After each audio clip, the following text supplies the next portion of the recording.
That's another big thing as you grow. You have this tendency to want to automate everything. Automate the things that add a ton of value. If it takes you an hour to do something, okay, and we can automate it, yes. If it takes you 1 minute to do something, we don't need to spend all this time automating it.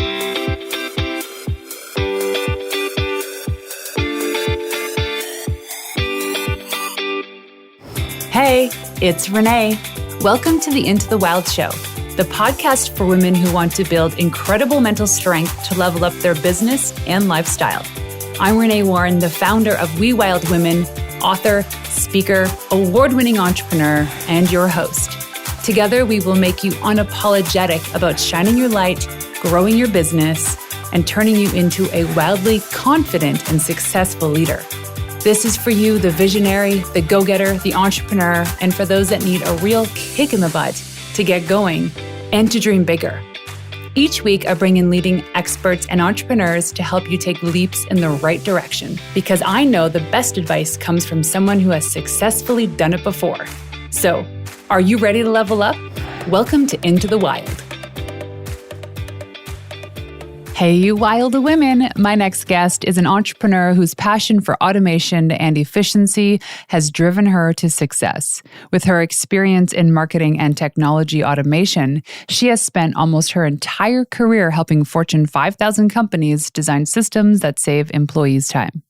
In 2020, she stumbled upon a real estate podcast and was immediately drawn to the idea of starting a land investing company. After spending over 100 hours automating her systems and generating leads in unique ways, she soon found herself flooded with requests from real estate investors looking for the same solutions. This inspired her to create REI Optimize, a consulting company dedicated to helping real estate investors scale their empire by setting up great systems and generating consistent leads. With her innovative approach and expertise in automation, she's established herself as a trailblazer in the land investing niche. Please welcome the incredibly talented Callan Faulkner. Hello. So great to be here. Thank you for having me. So I actually talk about you and the two other women that we got to hang out with in Florida about that situation and how interesting it was to go to Florida and hang out with you guys. You took a chance, man. So did you. I did. Well, less of a chance. At least I had two other people I knew. I'm like, we got three of us. We were so glad that you came down. It was so much fun. Yeah. So Callan, Kinsey, and Stephanie, all of which are going to be on the show, but you're the first, just came together one day. And I know you guys have your stories of this, but long story short is they needed somebody to help them with a certain thing in their business. And they found me and they're like, what? Maybe we can just fly her down and then we can just figure it out when she gets here. Maybe she does I don't like a VIP day or something. I don't know if she does that, but we'll just reach out and see. Would you do that for us? Yeah. In Naples, Florida? Oh, yeah. And that was cool. I've never been there. And Naples, Florida has some of the most beautiful sand I've ever seen. It was amazing. The sunsets were next level. Yeah, it was, for those listening, I met Kinsey and Steph through a mastermind, and it was a very male-dominated mastermind where I'm in the tech space. We'll talk about that in a little bit, but we really needed and craved kind of that female energy. So we obviously clung on to each other. Found Renee, asked her to come down to spend some time with us, and she did. And it was just another moment of, if you really want something, just ask for it. You know, you don't know. You could have said no and been like, hey, let's just do this over Zoom, or I don't offer that right now. And that would have been totally okay. But we were really nervous asking, like, would you want to come to Florida with us? You're like, yeah, let's talk on Zoom. Let's just kind of get a lay of the land. Who are you guys? Well, I told Dan about this afterwards. I was like, I said, yeah, or maybe I committed. I don't know. And I was like, hey, Dan. And he's like, do you know these women? I'm like, nah, not really. Well, how much are they paying you? And I was like, oh my gosh, okay. And he goes, so they're going to pay you this and they're going to fly you down and that's okay to take you away from the family. I go, dude, you leave us all the time to go and do Bro, this. You're gone so much. Yeah. I think for him, he's like, whoa, role reversal. And then he tried to talk me out of it, not because of you ladies who are amazing. And I said, no, I know my gut is telling me to do this. And it wasn't so much the delivery of the content for you guys, although we knew that was super valuable. It was actually just, I knew I needed to meet you guys and become friends with you ladies I knew something would come out of this now or later, but it ended up being so much fun. Like I remember when Kinsey opened the door, first person to see me, it's just like seeing an old friend. And then I walked upstairs and I sat down and I opened up my laptop. Yes, we got to work. I mean, first day was amazing. The content, I can't even wait to talk about some of the takeaways from that, but it was so magical. Every moment, like we just obviously as friends, but to be able just to like immerse ourselves in your brain for 48 hours was so incredible. You just have had so much experience in all these different areas. And we came to you, we told you, like we were looking for someone that could help us get on stages. Our text group for me, Kinsey, and Steph is literally called Stage Biatches. And yeah, that's literally what we call ourselves. And we're like, okay, we need to find this person. And it was you. So it was so fun. Yeah, you guys are wonderful. And it wasn't hard showing up because I knew, obviously did my research before, but you guys, especially you're the one that instigated all of this too. But just in understanding what you do for a living, but also your goals and your ambitions on how to grow your business in the industry that you're in. So while we're on this topic, why don't you let us know, what do you do? I love it. So I have 2 businesses. My whole career has been spent in the technology CRM. If you guys are familiar with CRM, you've probably heard of HubSpot, Pipedrive, Honeybook. There's a million CRMs out there. But that was my career for 10 years out of school. So I was helping Fortune 5,000 companies implement CRM systems. So I was very in the weeds, working with big companies that used Excel spreadsheets to manage their business and getting them converted over to 21st century systems that helped them create efficiencies and automate the business. So that was my background. I did the thing where you listen to a podcast about real estate investing. It happened to be about land investing. And I thought, you know what? I could do that. I've got some cash. I've saved up. That seems like something I could do. So I got into a course back in 2019 teaching me, I didn't know anything about land. I didn't know anything about real estate. I didn't even know what a deed was for those of you that have ever bought a house. So I started from scratch and just really naturally in my own business, I started creating systems to manage. We reach out to people that own land. We make offers. We buy land. It's kind of like flipping a house. You put a driveway in, you clear it. Maybe we rezone it or subdivide it. It's kind of like flipping a house, but you're flipping land. So we were talking to all these people. I built the systems out, built the automations, and then I started a consulting company called REI Optimize. REI is real estate investor. And that's really what I'm scaling and growing right now too, on top of the land business. And that is what I have been working with Renee on to scale. So I work with real estate investors and help them generate leads and automate their business. Right, because did you say, I can't remember, that they still use faxes? Yeah, it's crazy. Most land investors send mail to generate leads. So mail is the number one source of leads for land investors. I have no idea why land folks are so behind the times. You could argue that a lot of landowners are a little bit older, but yeah, I mean, people put fax numbers on there and the property owners will sign it, fax it back. Yeah, it's super old school. So now you come in, this young gal saying, I'm going to shake this up. I'm going to change this. Yeah, well, I started sending mail and it's 70 cents a letter. So if you want to send 10,000 mailers a month, you're out $7,000 a month times 12. You're almost spending 80, 100 grand a year on marketing. I'm like, there has to be a better way. If you run a print company, you can unsubscribe to this show right now. No, I'm just joking. No, mail does work. It's just expensive. So it's the last step in our marketing campaign now. We still do send some letters, but after we try everything else first. Okay. I mean, like we're talking about not email. We're talking about physical things that you put a stamp on and you send. A literal letter. Yep. That's exactly right. I actually love receiving solicited mail. I love opening up my mail. Love it, love it, love it. My husband makes fun of me about this. Okay, so tell us about REI Optimize. Yes. So REI Optimize, we help real estate investors generate leads, automate their business so they can scale ultimately, because most real estate investors they're usually corporate warriors. They've been working 9 to 5. They've saved money. They leave their corporate job to spend time with their family and to do the things they love and golf and be outside and hike. And they start this land business and then very quickly they get in the weeds and they have all their leads in a notebook and no one can help them because they've siloed all the information. So I'm really passionate about, well, I'm sure we'll talk about this later, but building a business to create time for yourself. And I think you might know someone that talks about buying back your time. I'm not sure. A little bit. Yeah. I'm very passionate about that. And I'm really passionate about hiring the right people, but also my arm of it is building systems and starting with building process. Our consulting company really starts with generating leads. So like I said, most land investors and real estate investors use mail. We help implement texting and cold calling, dropping voicemails, paid ads, all sorts of other ways to hit a property owner that doesn't necessarily involve mail. And then once a lead comes in, we implement CRM systems that manage the pipeline and create automation. So for example, when a purchase agreement is signed, there's a bunch of things that need to happen in the business. So creating things like a workflow. So if a purchase agreement is signed, I want immediately 4 tasks assigned to 4 different people. I need the purchase agreement reviewed. I want to start the final due diligence. We need to alert the title company.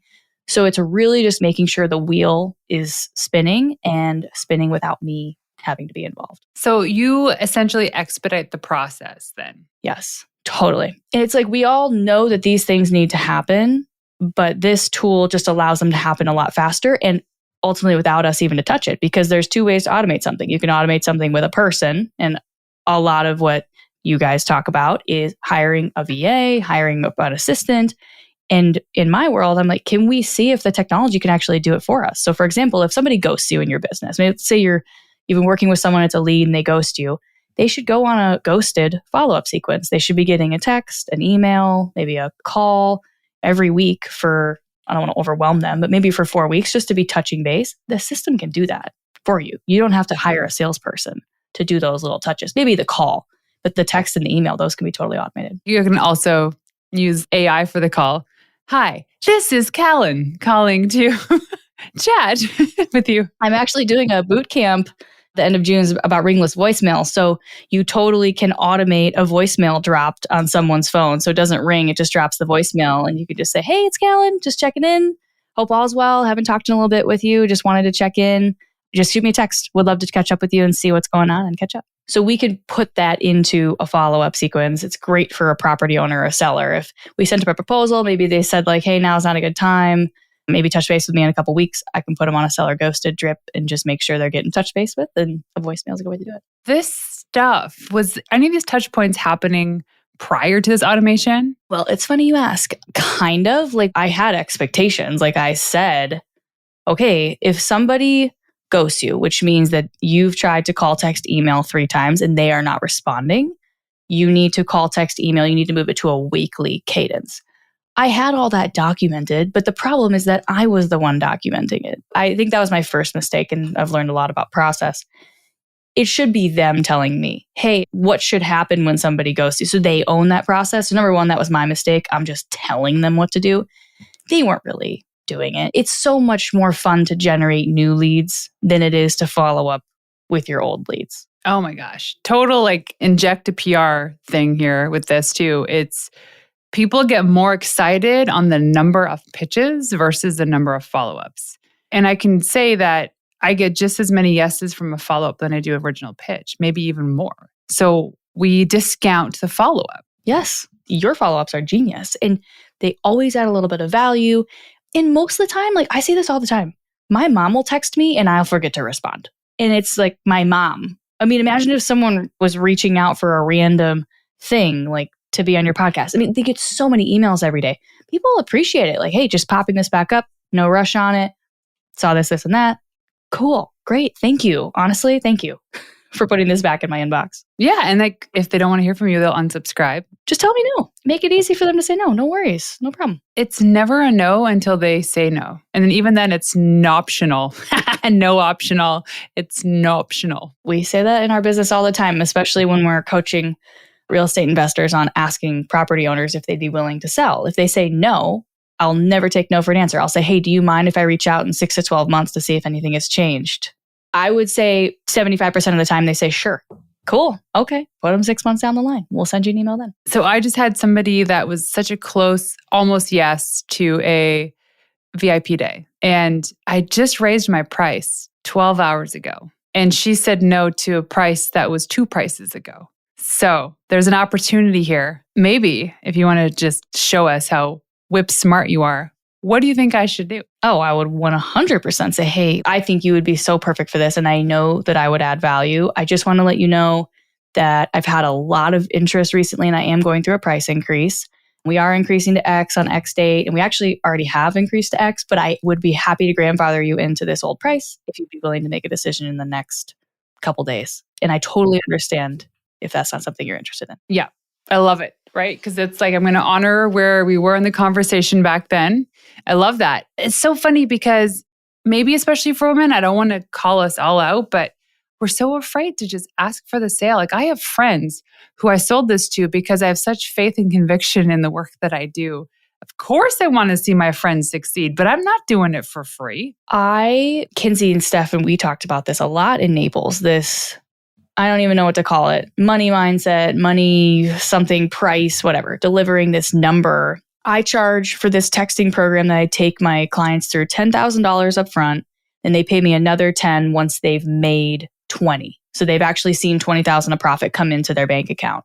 And even now, I've been doing this for a year and a half about a year at that price point.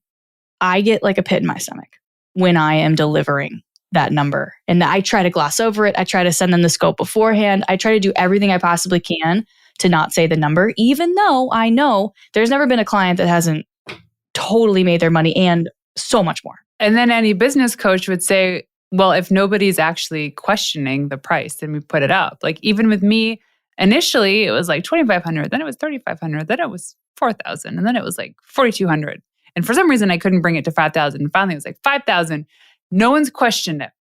And like the people that say no isn't a financial thing. It was just, I don't have the team in place yet to execute on the plan. Listen, if you want a VIP day and it's not a now thing, I take a $500 deposit and you can secure your date in the future. Yep. And it's worth way more than $5,000. And I'm sure it'll be 10 one day. And it's worth way more than that.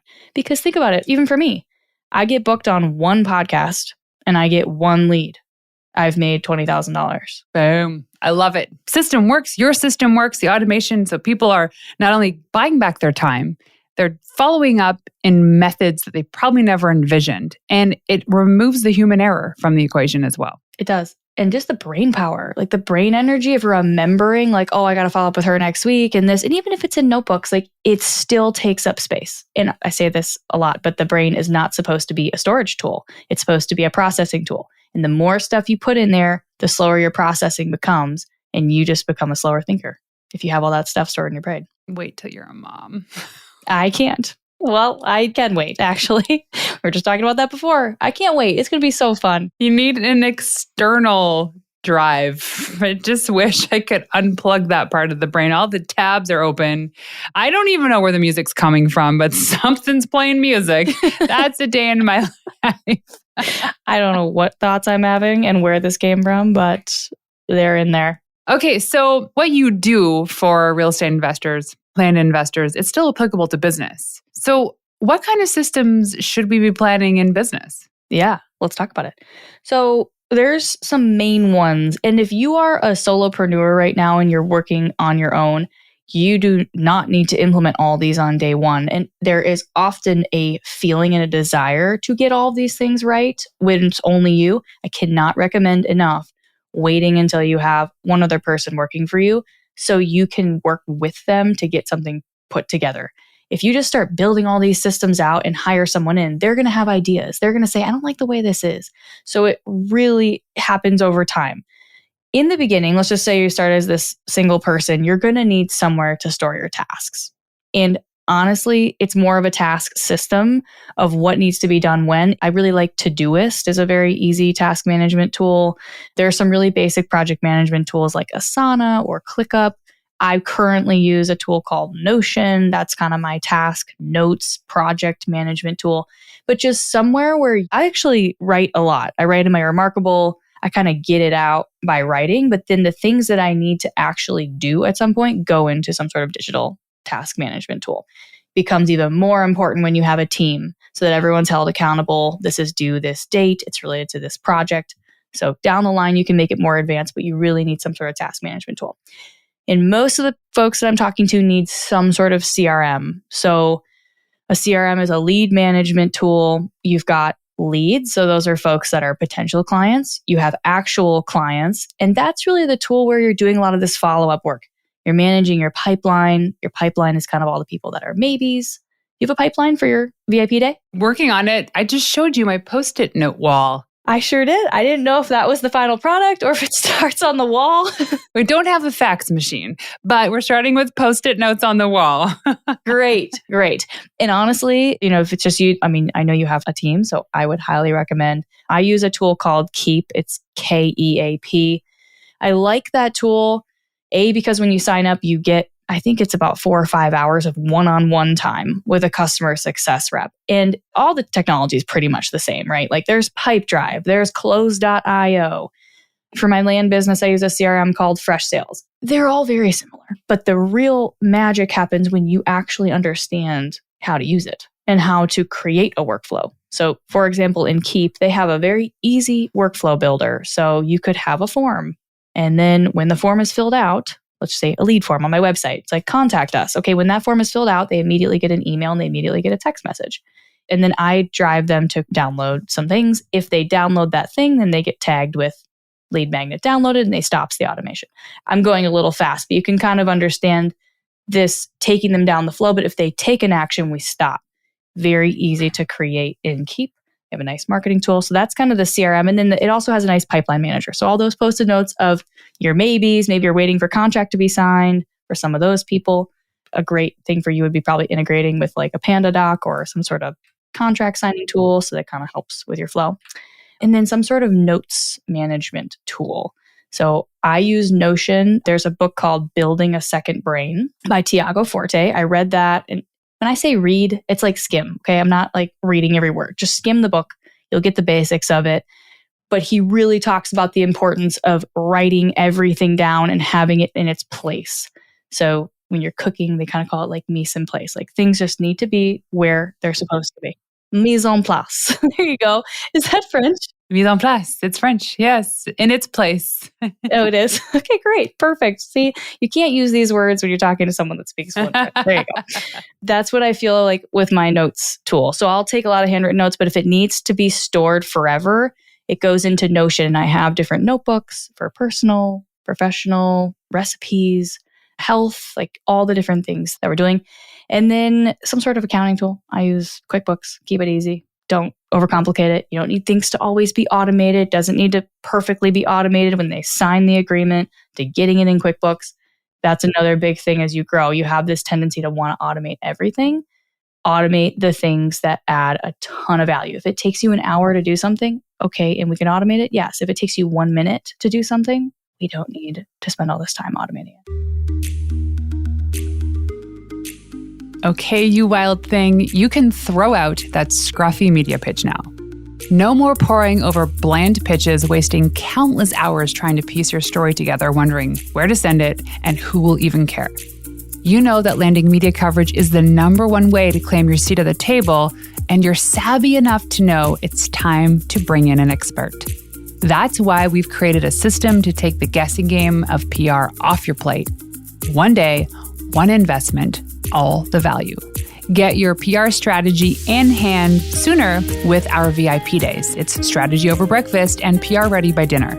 Picture this: a world-class PR strategy created for your business by an award-winning publicist with 12 plus years of industry experience, and not just an upgraded version of a dull media kit, but a custom plan that's strategically crafted to capture the attention of journalists and influencers.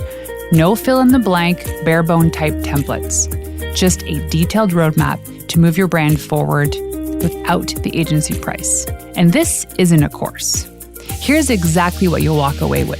All of this custom media kit, pitch angles for podcast, print, and TV, curated podcast list of over 50 vetted shows, one press release, confidence to pitch at your own pace, custom training videos to show you the way, plus a month of follow-up support with me.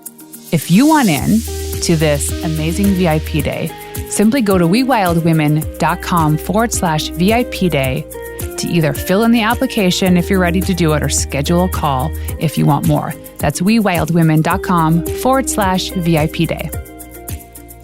The way to start with this too is that you probably have a better way of explaining this, but sometimes it's like backwards. It's what's the customer experience when they come through?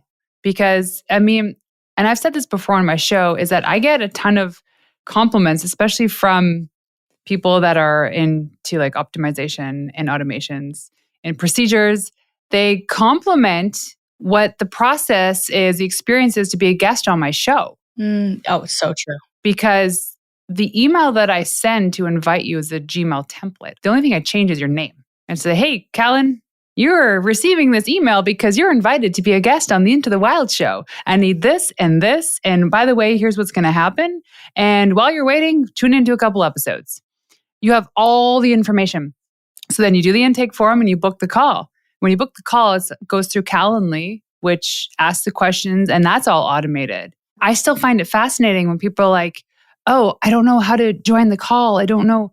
Dude, it's in your calendar with the link. Before it used to be cut and paste. Oh, what time are you free? What time am I free? I mean, what Calendly costs? What, $20 a month? I don't even know. And it's a lifesaver. Lifesaver, huge. Even in my business, Calendly has something called routing. So I was taking every discovery call, which just got too crazy. So now I have 2 questions. Are you willing to spend $20,000 to automate and to improve your business? Yes or no? And how many deals have you done? If they say no to the money question and they've done less than 5 deals, it immediately routes to Maddie, she works for me, her Calendly link. And then if they say yes, 20,000 and more than 5 deals, then it routes to mine. Oh, just that one move has saved me so much time. So what does Maddie do with these people? Are you downselling? She takes a 20-minute call. She'll be like, okay, the boot camp might be a good fit, or we have a couple older courses that might be a good fit for them to start with. So there's still an opportunity to generate revenue from those and to help serve those people. 100%. And we have, And we have a lot of affiliate partners too. So if they just want to get started with something else, maybe they actually need to go through a real estate investing course. I have coaches that I can make a little money if I refer them. I really believe in them. I'm a huge believer in affiliate. If you have products that you're actually referring out, to get compensated for that. 100%. I love this. Okay. So when someone is looking to hire you, how does your program work? Yeah. So the program that I have been traditionally selling, and we're building some new programs right now, but my main program, just because it's been so popular, is teaching you how to text to find opportunities instead of sending mail. So the flow is that I have kind of a scope of work. I drive, because I'm a high ticket program, as you are too, I really need to talk to someone, or someone in my company needs to talk to you before we'll take you on. Because I do offer a guarantee. If you don't make 20K in the first year, then I give you your money back. So if you don't know how to comp leads, you don't have the right team, you don't, just kind of how your clients are, if they don't have the infrastructure in place to actually send the messages and keep up with this, then it doesn't make sense to do this right now. So do you want more of the tech flow of how it works, or the actual description of the program? Well, I'm just thinking, like, say I was a land investor listening to this, obviously we would connect. Oh, that would be amazing. Hi, land investors. There are. Yeah, but just inspiring the listeners on how they can leverage this information to implement within their business too. Yeah, I mean, I think if you are, and I actually was just working with Kinsey on texting. So she has had phone numbers for a long time just sitting in her database. And she had a big launch this week. I'm like, why don't you just text everyone and ask them to come? She's like, what would that even look like? I'm like, hey, first name, I'm doing a launch to help folks like you that have one-to-one consulting, take it into group consulting and scale from 1K a month to 10K a month. Like, we're starting on Monday morning at 9 a.m. Let me know if you're interested. I think she sent 500 texts and had 50 responses that said, yes, I'm interested. Wow. VA's in there. Just in that, again, this is a little manual, right? The VA has to send them the link or sign them up. I would say just sign them up. Hey, what's your email? I'll get you signed up. It'll email them the details, text them the details. And she had an awesome showing for her launch. Texting's insane. To get on someone's phone, like next to where their friends are getting in contact with them, is wild. Phone is something else, let me tell you. She potentially would have lost out on 50 people showing up and being helped by her. I need to get onto texting. You for sure do. You for sure do. And anyone that's listening, if you have a contact form on your website right now, make sure it is first name, last name, 2 different fields, phone number, email. The reason why is because if we're going to automate something, and I don't like it to be right away, I like it to be an odd number, maybe like 21 minutes later, saying, hey, first name, thanks so much for sending in your information. This is Callan with REI Optimize.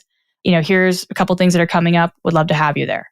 Now you can automate that with the first name and just grab the phone number. I know you're like, I don't want to be weird and ask for their phone number. Just ask for it. Because if they don't want to get in touch with you, then they shouldn't sign up. That's a good point. I will say though, there are some times when it's like, I want the free download or the free thing, and they ask for the phone number, and it's like, I don't want it that much. To fix that, there's an app called Community, and you can, whenever I am, well, not on this podcast, but if I'm on a real estate investing podcast and I have, or a lot of times I get featured on other people's masterminds, big groups of real estate investors, I will say, text me the word templates to this phone number. It will send you the link to download it's kind of like how you're doing with Instagram. If they text you, they can get resources back. Similar, but when they text that number, it asks them, oh, cool. Hey, what's your name? First name, last name. So now I have first name, last name, and phone number in exchange for the resource. And then they can unsubscribe at any time. Just reply by saying the word stop. They sure can. If you don't want to get my stuff, that's fine. But I'm going to give you a lot of cool free stuff. You can come back later. I'll be better and more expensive. You can take it now. Right. You want to pay double in 6 months? Sure, you can unsubscribe. That's fine. Yeah. I can just say that. As soon as someone pressed stop, a voice note comes in. It's Callan. Sure. You want to unsubscribe? Yep. You can pay double next month then. Right. Don't worry. That's fine. You want to pay more? That's cool. No problem. That's hilarious. So you're managing people and businesses. And I want to kind of change the trajectory of this automation stuff because you do some crazy stuff that a lot of people know about, but don't subscribe to, a la sauna and cold plunge and all the things. So how do you optimize your health and your body to be able to do what you do? Okay, here's my pitch. All right. I know you don't want to talk about it. Renee said in the beginning I couldn't talk about cold plunge, but then I was like, I can't record the podcast if we can't talk about cold plunge. So this all started when I immediately got out of college and I was in a commission-only sales job. And I started creating that relationship between, okay, if I don't feel good and I'm whatever, hungover, ate whatever the night before, didn't sleep well, I won't perform. I won't make my calls. I won't make my cold calls, and I won't make money. And I am money motivated in the sense of just, that's always how I've been. I've just been I want to kind of reach the next level. It's like a game. I was an athlete. So less about the actual money and more about just being able to kind of reach new levels. So I started kind of the food journey of optimizing nutrition, really dialing in my sleep. Sauna and cold, that's great. That's like cherries on top of everything. And that helps. And we can talk about that in a moment. But sleep and nutrition really, I think sleep is the foundation of everything. If you don't sleep well, it doesn't matter. This morning when our house manager, Betty, showed up, she's like, how are you? I'm like, so good. I had such a good sleep and I've already accomplished a day's work in 3 hours. Because of a good night's sleep. It is incredible. There's a doctor, his name is Dr. Matthew Walker, and he's probably one of the most advanced on studying sleep and why we sleep, but he has a book actually called Why We Sleep. It's clearing something called the glymphatic system when we sleep. There's all this stuff that happens during the day, and it needs to process. It's like clearing your brain out and just cleaning it. And then you wake up and you feel, even if something super emotional happened the day before, that next morning, it's like, how do I feel so different about this situation? It's because it's given time to process. A couple quick tips on sleep that have helped massively for me. I'm a big fan of Dr. Andrew Huberman. He has the Huberman Lab podcast. Viewing sunlight within 60 minutes of waking up is really the number one indicator of how good of sleep you're going to have. Our body operates on a circadian rhythm that's driven by viewing sunlight, not the light in your office. It is legit sunlight. Even if it's cloudy, it should be about 20 to 30 minutes seeing the sky. If it's sunny, you need about 5 to 10 minutes. Or if it's super smoky here because of all the forest fires. Right. It's about 30 minutes. Then it's probably 30, 40. Yep. You're going to have to sit out there a little bit longer. That's huge. We've all heard this blue light thing, right? Blue light at night. Try to cut it an hour before you go to bed. Dim the lights down. In our bedroom, we actually just ordered orange light bulbs on Amazon or red light bulbs on Amazon. And put those in your bedroom so that when you get in there, at least it doesn't have any blue light. So I wear my blue light blocking glasses before bed, but I'm the only one in this household that does it. We've got a cold plunger, but we don't have a blue light guy. Oh, come on. We got to get the priorities straight. I know. So avoiding the blue light, of course, don't use the phone in bed, the whole thing. We all know it. Get the Kindle Oasis. It can change the screen to orange. One of the hugest things that's helped me recently is stopping eating 3 hours before bedtime. That for me is the thing right there. Yep. Massive. It is wild. I've been really testing it recently. It was my birthday yesterday, so we kind of ate late. And I was like, I don't want to be so wigged out about how I feel, because sometimes you kind of get into that. Or like you look at your Oura ring and you're like, oh, well, I didn't have a good sleep, so I'm going to have a bad day. I totally felt it. Like, I can totally tell a difference. And even if you can go longer once a week, have like a really early dinner, it's huge. I think Dan Go, so our friend, maybe it was Dan Go that shared this. I think he's just Dan Go on Instagram. He has an incredible newsletter about health. You guys should go check it out. He says that especially for women, and especially for women that want to lose weight, that not eating at least 3 hours before bedtime is the thing. That's the thing. If you start there, that's the golden ticket. Because we have this, what's the problem with our society is we always just want to watch a show to go to bed, because that's been ingrained in our brain that in order for you to relax at night, you need to watch a show. It doesn't work like that. No, it's the light and we all know reading helps. It makes sense. Like when you eat, all the blood has to go to your digestive tract to digest everything. And when you go to bed, you immediately want the blood to go to your brain to do this cleaning process. So if you eat late, it delays that process by a couple hours. Okay, well, you wake up at the same time. Now you've actually had maybe 2/3 of the sleep that you could have gotten if you stopped. And I noticed that with my Oura ring too, the amount of REM sleep or deep sleep I get based on how late I eat. Yeah. And that's such an easy fix. And for women, I think we've heard a lot about this intermittent fasting and maybe not eating until noon. I like the opposite. I like eating in the morning because I typically will get my workout in, and we just need a little more carbs. We're not as resilient as guys with the whole 24-hour fast. Some women are, but I personally just can't do it. My wife and I have tried. It's like, it just doesn't feel right. But it feels great if sometimes we can do that early dinner and then eat breakfast at 9, and it just feels better. We eat dinner about 5:30 here. And then I eat breakfast. Gosh, I don't know what time I eat. Sometimes in the morning with the boys, sometimes not. Yeah, and I just feel good when I don't eat that close to bedtime. The other thing I started doing is I have a melatonin mouth spray that I know it's like, if tonight's going to be, I know maybe not a good night's sleep, I do that. Now, I don't do that every night, quite frankly. Taking supplements like that too much might not work. But I do magnesium. Magnesium helps me too, especially with people that get RLS, restless leg syndrome. Yes. The 3 that Huberman recommends is magnesium, L-theanine, and then a third is called apigenin. It's AIPGENIN. It's a derivative of chamomile. Those 3 together are rock solid. They are incredible. Fall asleep quickly, stay asleep. Melatonin when you need it. Like if it's got really bad sleep or things are weird or a lot going on, good as a go-to, especially when you're traveling. Oh my gosh, that. And I do L-glutamine a couple times a day. So one time in the afternoon, and glycine before bed too. So we have different methods, but the whole point is like, why does this matter? The connecting the dots to all of this is automating and hacking your health helps with your business. Because you think about those good night's sleeps, you wake up and you're so productive, you feel good, you're happier, you're nicer. Why do we cannibalize that with having that late night snack or going out a little later than you need to or watching that show before bed? I know. Well, there's Michael Easter has a book called The Comfort Crisis, and we are literally in a crisis of a comfort. We are always at 70 degrees Fahrenheit. What's a comfortable Celsius degree that your house is at?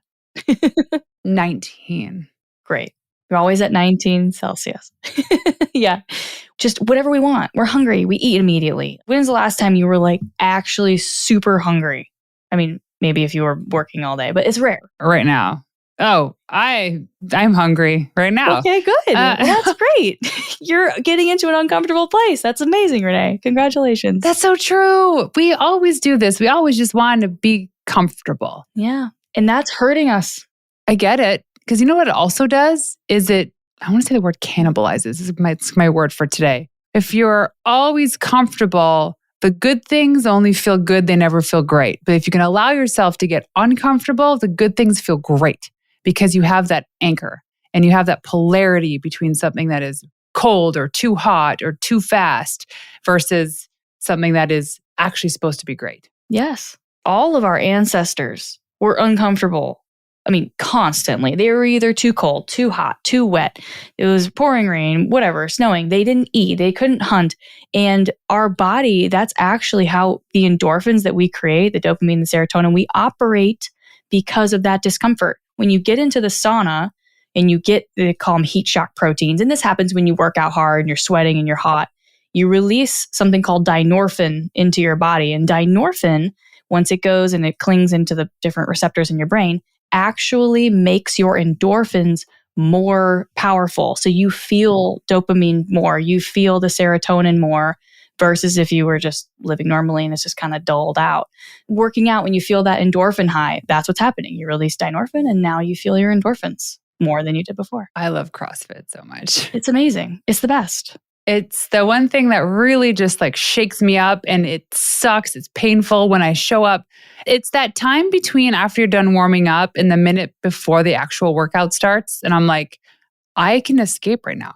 I can pretend I have an emergency phone call and I have to leave the gym. And of all the times I've never ever done it, but I think it every single time. You never want to do it. And I'm like, once the clock starts, I'm like, dang, I'm committed. I've got to do this. And my rule is that I go with what my body wants to do. So it could be that time of the month, things are a little slow, whatever. But I always push myself that 1 extra %. Always, always, always. But now that makes sense. Even Dan will say, did you even go to CrossFit today? Because he'll be like, you're so grouchy. Why are you being mean? Hannah says it all the time. Like, before either of us have been grouchy, it's like, you need to go work out. I tell you, and I know it's hard. Like, if you're sitting here and you're like, I know. And it's been maybe a month or 2 months and you haven't done anything, go for a walk. You can walk a mile. Anyone listening to this, and if you're in a wheelchair, we can do something else. We can roll a mile. We even go to the sauna. That's the amazing thing about the sauna. It is a cardio workout. My heart rate is up like it would be a normal jog. And that's why they're bringing it into, when you're in a clinically depressed state, they're bringing sauna in because you don't have to do anything. You just sit there and let your heart rate go up. Oh, I love it. Okay, so many hacks for automating our business and our bodies. I love this. I have one last question for you. When I ask you what it means to be a wild woman, what is that to you? A wild woman. I think it's so crazy. I have so many women friends and we constantly like, oh man, there's just such that inequality. But I think that wild woman is the woman that says, I am myself. I am going towards my goals, what I want to achieve. And I have no fear. I do have some fears, but most of the time that confidence is there. And I know in my heart, the things that I set out to do, I know I'm capable of doing. I love it. So if people want to go online to find you, where can they go? You can go to my website, reioptimize.com, or you can find me on Instagram, which is Callan Faulkner. There's only one other Callan Faulkner in Australia, and I'm sorry, I stole our handle. But I post a lot of dog photos, a lot of cold plunging, a lot of sauna. I love to grill, love to cook. So follow me there, reach out if you have any questions. And this was fun. Thank you for having me. Well, thank you for joining us today. It's been great. So there you have it. Thank you for tuning in to another episode of Into the Wild. To make this girl happy and to help reach other women who are dreaming of starting their business, please leave us a 5-star review on iTunes and everywhere you listen in. Also, if you want to find me in the wild, check me out on Instagram at Renee_Warren. That's RENEE_WARREN. And leaving you with one of my favorite tips of all time: the best advice you could ever receive is from someone who has successfully done it before you. Until next time, ladies, peace out.